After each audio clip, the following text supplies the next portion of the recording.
Buenos días. Bueno, pues la última entrada estaba ahí despotricando sobre la guerra civil española que costó 1 millón de muertos y que fue un crimen absoluto de las izquierdas españolas del Frente Popular. Absoluto. Ahora están intentando reescribir la historia, mintiendo sobre el desarrollo de la guerra, los culpables. Y no hubo nada más que un culpable. El culpable fue el Frente Popular, el gobierno, que perdió el control de la calle y no quiso intervenir en los crímenes que se estaban cometiendo. Media España quería matar a la otra media, decididamente matarla, asesinarla, y la otra media España se rebeló y provocó la guerra civil y costó lo que costó, el desastre, el desastre. Y por supuesto, los propios padres de la República, los que propugnaron la República con forma de gobierno, pues Ortega y Marañón, por ejemplo, y Unamuno, se apartaron horrorizados de aquel baño de sangre que se estaba produciendo de la locura del gobierno. Y por supuesto, en el momento en que, en fin, criticaban la República, se convertían en enemigos y por supuesto habían dejado de ser intelectuales, habían dejado de ser personas honestas y todo su pensamiento era entredicho. Una auténtica locura. Yo vuelvo a repetir que siempre creo que la Guerra Civil Española fue la explosión de la Revolución Francesa en España con un siglo de retraso, siglo y pico de retraso, que es lo que sucede siempre en España con las citas con la historia, que llegamos tarde y llegamos mal. Y dentro de esta locura de discriminaciones que se hicieron, pues se hizo una tremendamente dolorosa entre los hermanos Machado. Antonio, el que hablaba en verso y vivía en poesía, que decía Gerardo Diego, y que nos dejó dicho como máxima expresión de su patriotismo el desencantado pensamiento que para mí es tan fácil de compartir porque tengo el mismo pensamiento en estos momentos de España, ¿no? Y para decir que tengo un gran amor a España y una idea de España completamente negativa, todo lo español me encanta y me indigna y me horroriza al mismo tiempo. Y Manuel, que en una letría dijo, esperar en la experiencia es esperanza perdida, que antes de que llegue el saber se ha acabadito la vida. Sevillanos excelsos, poetas, dramaturgos que escribieron y pusieron en escena juntos 6 obras y 2 más escritas conjuntamente durante 20 años de colaboración. Ambos pensamientos, ambos conceptos pudieran ser de aplicación universal. Los hermanos Machado pensaban casi lo mismo en casi todo, Baltanás, separados muy ligeramente únicamente por sus ideas políticas y por la geografía. A uno le cogió la guerra en un bando y al otro en el contrario, pero sin merma de amor fraternal. Antonio bando republicano y Manuel bando franquista. El primero alabado con todo merecimiento, el segundo olvidado con todo desmerecimiento. Comillas. El mundo se debate hoy, lejos de toda libertad, entre fascismo y comunismo. Ambos son los enemigos de la individualidad y ambos son para mí igual de detestables. Estudios sobre Manuel Machado. A salvo su recuerdo por su obra magnífica y por la ironía sangrante de Borges, que al ser preguntado por la poesía de Antonio Machado, preguntó que quién era y al decirle que era el hermano de Manuel Machado, lo que él sabía muy bien, como es natural, contestó, no sabía que Manuel tuviera un hermano. Cuando el muro de Berlín cayó, cuando Rusia se abrió al mundo y el mundo pudo comprobar lo que de verdad era el país en su régimen interno, se comprobó que en el socialismo real el paraíso de los trabajadores era un campo de concentración, que la dictadura del proletariado era únicamente una férrea dictadura y que la sociedad sin clases era la sociedad más clasista del mundo con todo el poder y todos los privilegios en manos de los miembros del partido, el Apartheid. Entre guiones, la gran mentira del siglo XX. A las izquierdas solo se ha quedado como ideología la crítica a la derecha. Carrascal. Muy libremente citado, pero de Carrascal es el pensamiento.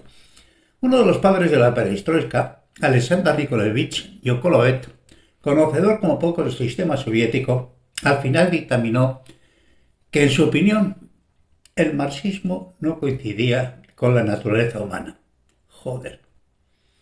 Era evidente desde el minuto uno. Yo que crecí en el ambiente europeo, con mucho viaje por París, del comunismo y del eurocomunismo, y de todos los intelectuales eran comunistas o querían ser comunistas.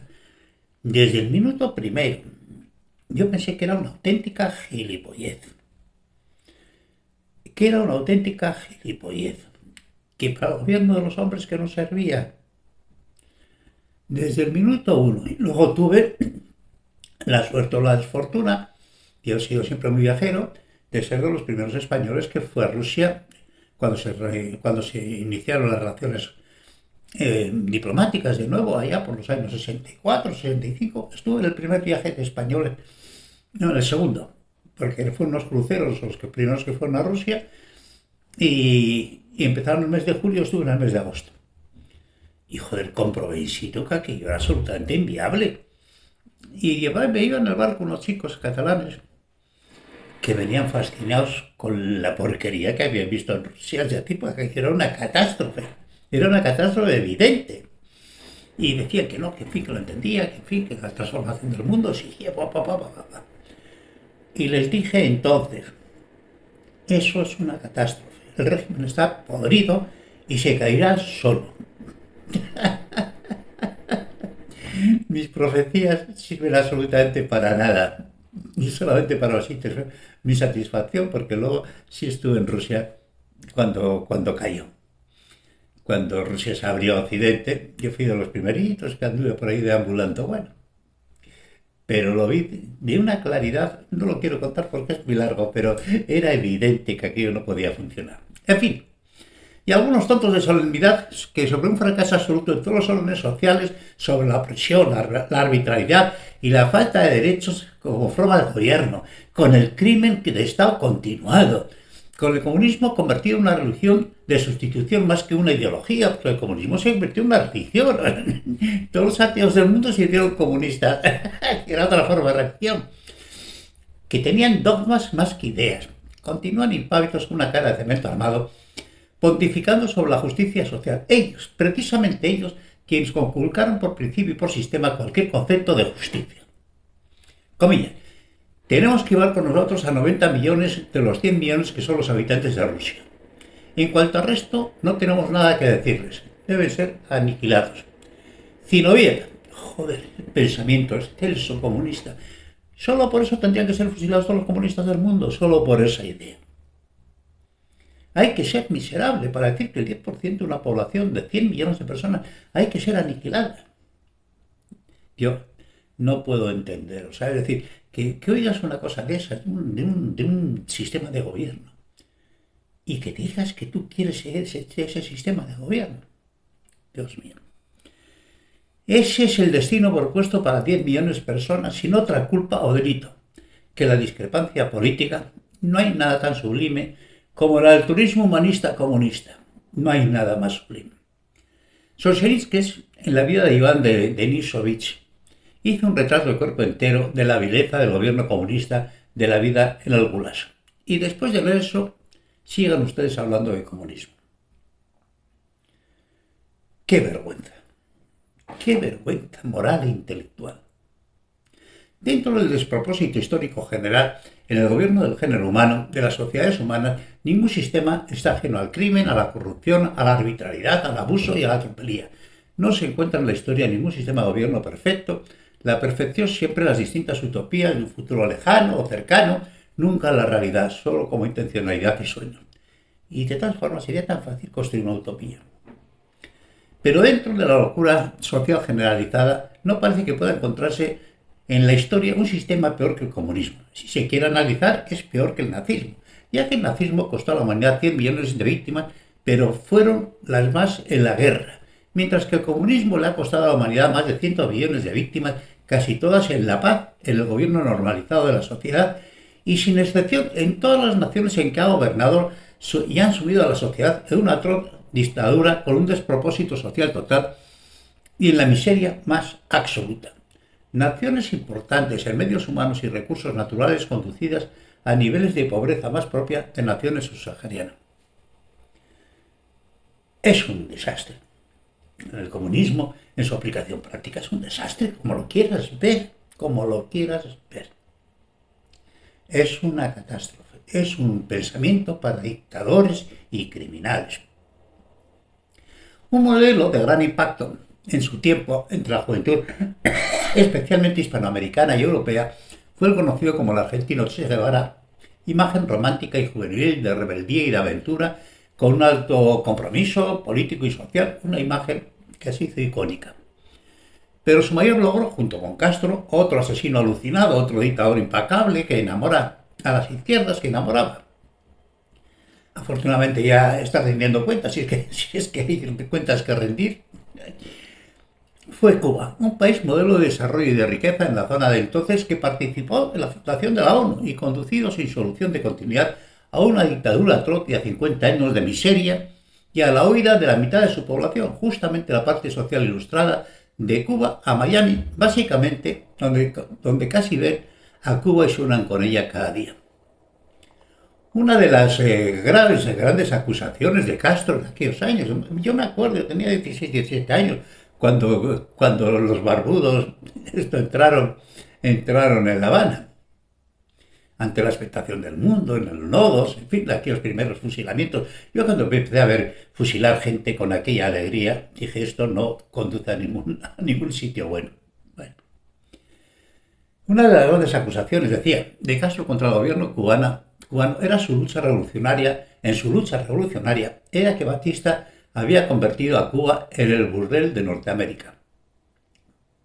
No sé si sería verdad o mentira. No tengo edad para eso y no sabía la verdad.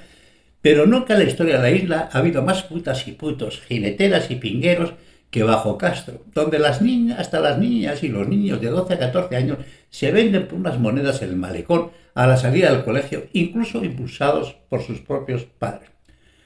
Por sus frutos los conocéis. Joder, los frutos que dan siempre son tan amargos, tan de despropósitos. Y el amable icono de Che escondía a un alucinado y a un criminal, loco como una cabra y sediento de sangre, genocida convencido, y no será porque él no lo dijese en voz muy alta, en voz altísima. Nadie quería oír la verdad, lo que de verdad pensaba y decía. Las izquierdas en bloque, para su eterna vergüenza, lo santificaron y han tapado sus crímenes y los crímenes de Castro durante 50 años. Lamas ha recogido en un trabajo algunos pensamientos de su diario político que no pueden causar nada salvo repugnancia. Cuando asesinó a su primera víctima, escribió a su padre y le dijo: «Tengo que confesarte, papá, que en aquel momento descubrí que me gustaba matar». Tengo que confesarte, papá. Joder, qué alegría el padre cuando recibe la carta de su hijo que se ha convertido en asesino. ¡Oh, qué alegría! Tengo que confesarte, papá, que me gusta matar. Y claro, por supuesto, si además consideras que es médico de formación y de profesión, pues ya la alegría no te quiero ni contar. Ya que el destripador, de pronto tu hijo te dice que ya que es el destripador. Veamos algunas de sus reflexiones morales y políticas. Así se expresaba Che Guevara: «La dictadura del proletariado debe ejercerse no solo sobre la clase derrotada, sino también individualmente sobre la clase vencedora, el socialismo y el hombre en Cuba». Esclavitud para todos. Joder, no lo puedo decir más claro. Esclavitud para todos. Vamos a dominar a los derrotados y a los victoriosos. Comillas. El odio como factor de lucha. El odio intransigente al enemigo que impulsa más allá de las limitaciones naturales del ser humano y lo convierte en una efectiva, violenta, selectiva y fría máquina de matar. Hay que llevar la guerra hasta donde el enemigo la lleve, a su casa, a sus lugares de diversión, a hacerla total y continental. Pues parece que el terrorismo islámico lo leyó y lo asumió. El diario de un criminal. Estas son las camisetas que lleváis en el pecho vosotros, los liberales de izquierdas. Comillas. El camino pacífico está eliminado y la violencia es inevitable. Para lograr regímenes socialistas habrán de correr ríos de sangre y debe continuarse la ruta de la liberación, aunque sea a costa de millones de víctimas atómicas. Le parecía estupendo la guerra atómica. Millones de víctimas atómicas. Táctica y estrategia de la revolución cubana. Buena escuela de terroristas, lecciones magistrales de maldad y de despropósito. Estaba este tío pidiendo la destrucción del mundo. Comillas. Si los misiles hubieran continuado en Cuba, los hubiésemos utilizado contra el propio corazón de los Estados Unidos, incluyendo la ciudad de Nueva York. Declaraciones al London Daily Worker. Joder. Muchos muertos en USA, sin duda. La destrucción completa de Cuba, seguro. Y voy a decir que era casi con absoluta seguridad, porque esos misiles eran rusos, la Tercera Guerra Mundial. Ya que esos misiles eran rusos. Solo con 1.000 millones de muertos más.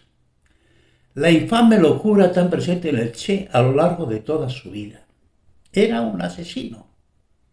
Era un criminal en serie. Era un alucinado, era un loco. Y ahí tenéis a los jóvenes europeos con la camisetita del Che. Qué vergüenza.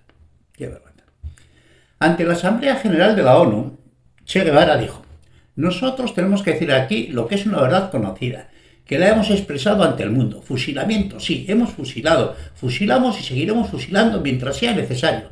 Nuestra lucha es una lucha a muerte. Nosotros sabemos cuál sería el resultado de una batalla perdida y también tienen que saber los gusanos, adversarios políticos, eran gusanos, los adversarios políticos eran gusanos. Simplemente los adversarios políticos o simplemente los contestatarios, cualquiera que supusieran. ¿Cuál es el resultado de una batalla perdida hoy en Cuba? Hoy en Cuba, si protestas, te matamos. Seguramente en la historia política del mundo no haya una expresión más clara de lo que se tiene que hacer en una democracia popular comunista. Naturalmente, con la leal oposición. Clarísimo. Matarlos a todos. Esto es lo que se tiene que hacer, de acuerdo con el comunismo. A la oposición, matarlos a todos. Bueno, y si las derechas dijeran en estos momentos que lo que hay que hacer es matar a todos los comunistas del mundo, ¿cómo lo veríais? Dios mío. Comillas, los trabajadores cubanos tienen que irse acostumbrando a vivir en un régimen de colectivismo y de ninguna manera pueden ir a la huelga. Discurso por televisión cuando era ministro de Industria. Y pensar que algunos sindicatos han estado siempre en la base del comunismo y han sido siempre su soporte. Sois una burla, sois una infamia. Comillas, hay que acabar con todos los periódicos, pues no se puede hacer una revolución con libertad de prensa. Los periódicos son instrumentos de la oligarquía. Comillas, ¿para qué enviar hombres al pelotón de fusilamiento? La prueba judicial es innecesaria. Ah, no, lo he leído mal. Para enviar hombres al pelotón de fusilamiento, la prueba judicial es innecesaria. Estos procedimientos son un detalle burgués arcaico. Esto es una revolución, y un revolucionario debe convertirse en una fría máquina de matar motivado por el odio puro. Perlas humanistas, sin duda. ¿Lo repito? Sí. Para enviar hombres al pelotón de fusilamiento, la prueba judicial es innecesaria. Estos procedimientos son un detalle burgués arcaico. ¿A quién se le ocurre un proceso judicial para fusilar a la gente? ¿A quién se le ocurre esas tonterías burguesas? Esto es una revolución y un revolucionario debe convertirse en una fría máquina de matar motivado por odio puro. Perlas humanistas, sin duda, son perlas humanistas. Reflejadas en, comillas, Fidel y el Che, de J. Pardo. Lo que evidentemente no se puede hacer no es una revolución, es instalar una dictadura criminal. Y por supuesto, para que la ley, las garantías jurídicas y procesales, cuando el pueblo se convierte en siervo y la voz del líder es la ley. Esto es exactamente lo mismo de Hitler. La voz del líder es la ley. Y luego, ¿para qué quieres el aparato judicial? Pues para nada. En Cuba consiguieron ambos objetivos, igual que en todos los países donde el comunismo gobernó, y los resultados históricos están a la vista. Bueno, pues hay gente, joder, que está en una manada de elefantes y no los ven. Oiga, pero esos son elefantes. ¿Dónde? Cuenta que Borges, ciego ya, fue interrumpido en su aula por un excitado alumno que comunicó la muerte de Che en Bolivia, quien exigió la terminación de la clase en homenaje al fallecido, a lo que Borges se negó a rendir homenaje a un asesino. El alumno amenazó con cortar la luz para interrumpir la lección y esta fue la respuesta que recibió de Borges. He tomado la precaución de ser ciego esperando este momento. Y con este pensamiento de demoledor de Borges, con esta ironía sangrante a los imbéciles, me despido y continuaré